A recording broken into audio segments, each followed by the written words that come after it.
Sur cette délibération, est-ce que ça fait des commentaires? Alors, monsieur Gauthier-Boucher, appuyez sur le bouton.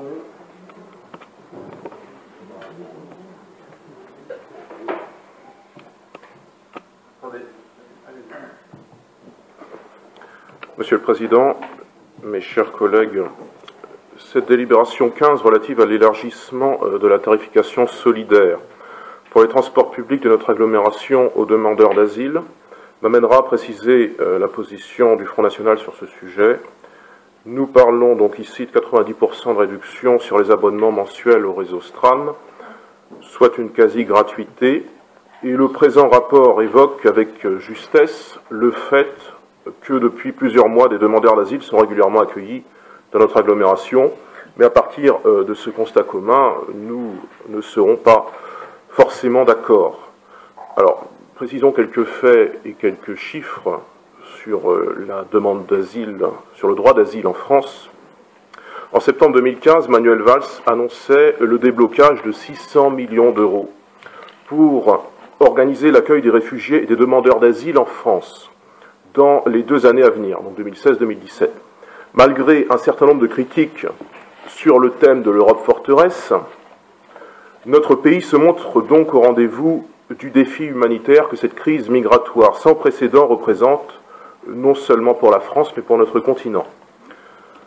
Et à ce stade, la France a prévu d'accueillir 24 000 réfugiés, ou réputés tels, en plus des 9 000 initialement annoncés, principalement de nationalité irakienne et syrienne.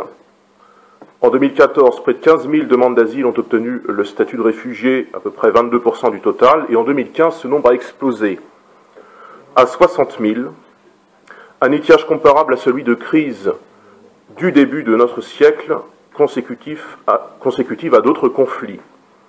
Avec l'augmentation des flux migratoires, augmentent donc aussi les demandes d'asile et la satisfaction donnée à celles-ci selon des critères toujours plus permissifs, en dépit des intérêts de notre pays.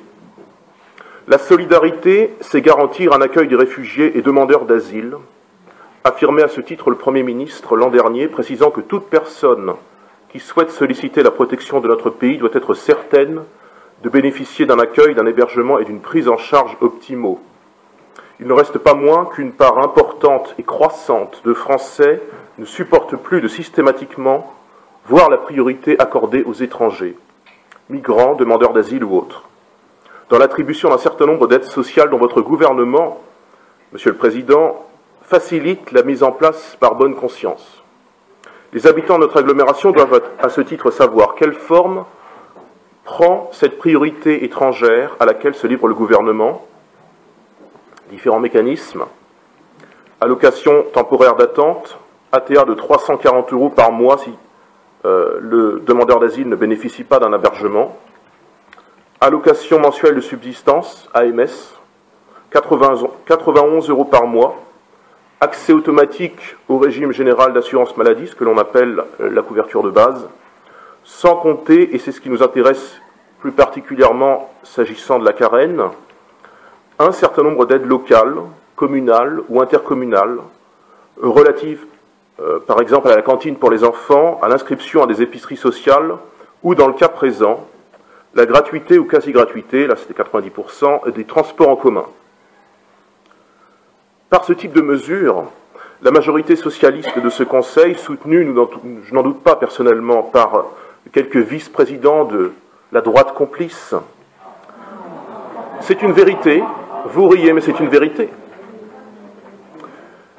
Eh bien, gauche et droite placent leurs pas finalement dans ceux des amoindrisseurs de la France, les Hollande, les Sarkozy, qui pourraient demain être d'autres personnages, les Juppé, les Macron, et le bon sens et la priorité donnée aux nôtres, aux Français, sont contraires à ce type de mesures. Je m'emploierai donc, Monsieur le Président, à la refuser dans mon vote. Merci, monsieur. Merci, monsieur. J'ai monsieur Specteur et monsieur Radebock qui souhaitent intervenir. Monsieur Specteur, écoutez. Oui, monsieur Gauthier-Boucher, bon, je constate avec bonheur que vous avez remarqué une différence. Je ne partage pas j'ai pas la même sensibilité que le président. on est quelques-uns d'ailleurs. C'est un centrisme un peu mou tout ça. Monsieur Gauthier-Boucher, vous avez eu la parole. Essayez, là encore, s'il vous plaît, de vous maîtriser, de respecter le règlement intérieur. Vous n'avez plus la parole, monsieur. Donc, je n'ai pas la même sensibilité que le président. Je suis de sensibilité de droite, non encartée. Et ce qui me gêne dans vos interventions, en dehors, qu'elles soient très longues. 5 minutes. Ce qui me gêne dans 5 minutes, c'est pas très long. Ce qui me gêne. Attendez, je ne vous ai pas coupé, hein. Donc, Monsieur le Président vous le rappelle, je ne vous ai pas coupé. Donc, j'aimerais bien que vous ne coupez pas la parole non plus. C'est une question simplement d'éducation. Donc, je vous rappelle simplement où est-ce que nous sommes. Où sommes-nous? Nous sommes dans un conseil communautaire. Nous sommes des élus de terrain. Nous sommes des élus de terrain. En ce qui concerne la commune, l'équipe municipale majoritaire a pour vocation de ne jamais parler politique. Nous sommes de majorité de droite avec des gens de sensibilité de gauche, avec quelques-uns. Nous ne parlons jamais de politique. Pourquoi? Parce que vous devriez, à mon sens, respecter tous les élus qui sont là. Les élus qui sont là, ils ne sont pas pour entendre parler d'une politique nationale. Ce n'est pas le débat. Ils sont là pour faire évoluer un territoire. Je peux vous dire que finalement, jusqu'ici, au bout de 2 ans, je n'ai jamais pris la parole suite à vos interventions, mais non seulement ça devient agaçant, mais ça ne nous respecte pas. Nous ne sommes pas là pour entendre vos discours nationaux et sur des thèses que nous n'approuvons pas. Voilà, c'est à titre personnel, et la majorité, je pense, de cette Assemblée. Donc, prenez compte, je vous le demande, prenez compte de ce que je vous dis, parce que franchement, c'est agaçant, et ça nous fait perdre du temps. Vous êtes un élu nazérien, vous pouvez jeter votre venin lors des conseils municipaux de Saint-Nazaire, mais de grâce, pas dans cette instance, parce que vous faites perdre du temps à tout le monde et vous agacez tout le monde. Merci. Vous avez vu que vous arrivez pour les murs, Amélie. Monsieur Renevot a demandé la parole. Monsieur le Président, Mesdames et Messieurs les élus, les mots migrants réfugiés font l'objet d'un déferlement de haine, de contre-vérité et de fantasmes anxiogènes. Comme si l'accueil de 80 000 personnes en 2015, soit 0,12% de la population française, allait bouleverser notre économie et le quotidien des 65 millions d'habitants de notre pays.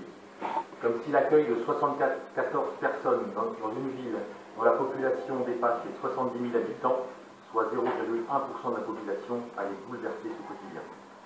Comme si ce quotidien, souvent difficile à vivre, pour beaucoup s'était détérioré à cause de ces hommes, de ces femmes, et de ce nombre chaque jour plus grand d'enfants qui fuient ce que tout être humain fuirait à leur place.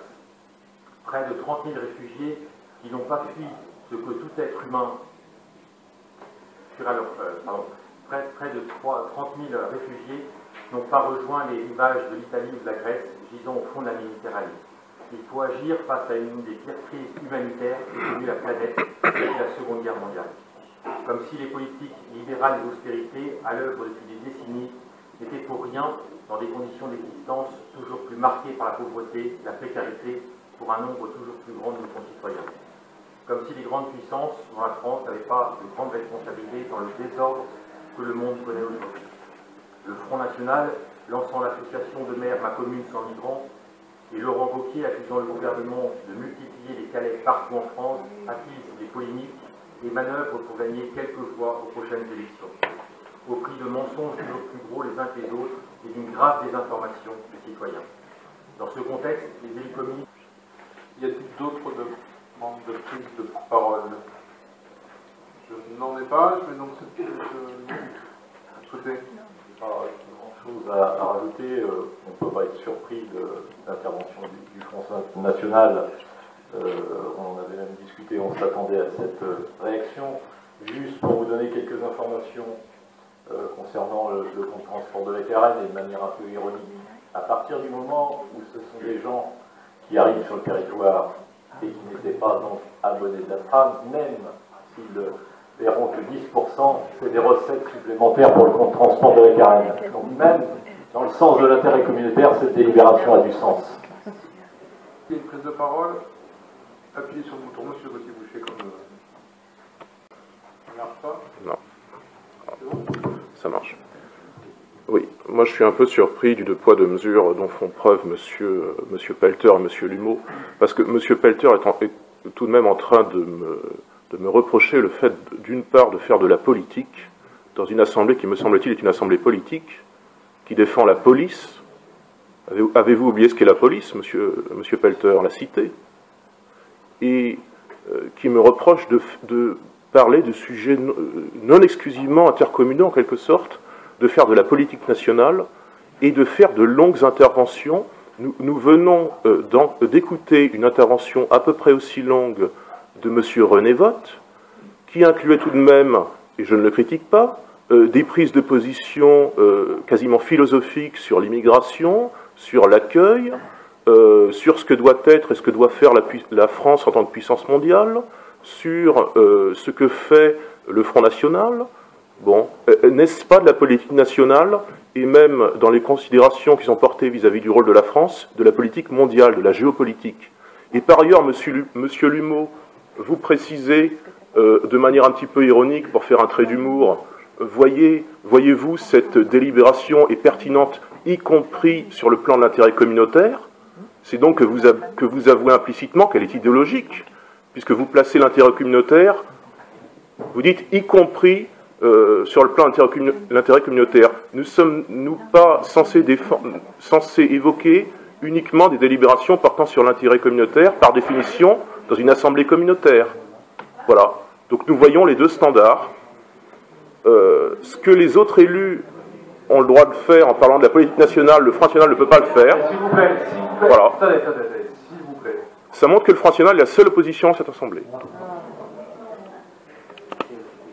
Y a-t-il des demandes de prise de parole? Monsieur Pelter. Oui, monsieur Gauthier-Boucher, je regrette d'avoir pris la parole avant le représentant du Parti communiste, parce que ce que je vous ai dit est valable pour lui aussi. Effectivement,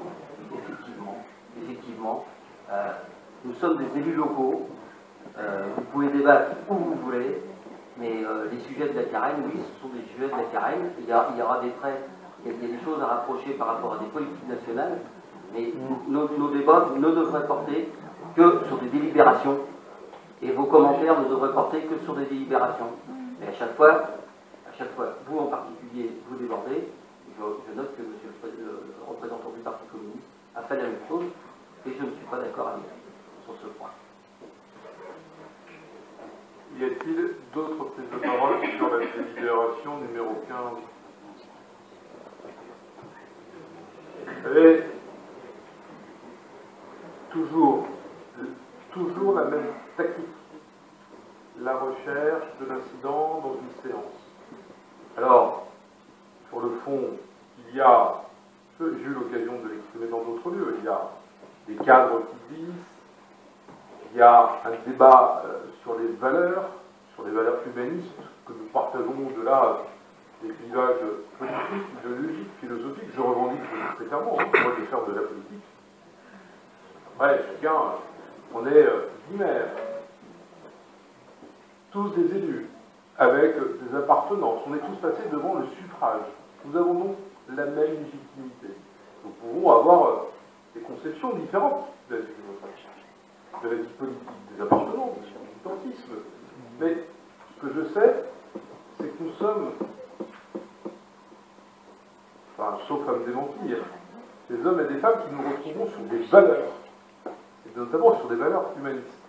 Alors ne tombez pas non plus, vous savez, je l'ai à son inverse, cette gestion en tant que maire, mais attention aux incidents, à répondre à la provocation permanente, même si sur l'échelle des valeurs, nous devons toujours, en permanence, ne pas courber le dos, et d'être là à combattre. Il y a eu des présentations de chiffres, et donc, on acte la délibération, elle se met aux voix, on vote, on vote contre, et je respecterai simplement, je me permettrai de dire tout à l'heure, que M. Pelter ne pouvait pas reprendre la parole après. Donc il y a le respect d'un règlement. C'est ce qu'on appelle de l'éducation et du respect d'un règlement intérieur lorsqu'on vient siéger ici. Voilà. Qu'a-t-il des avis contraires?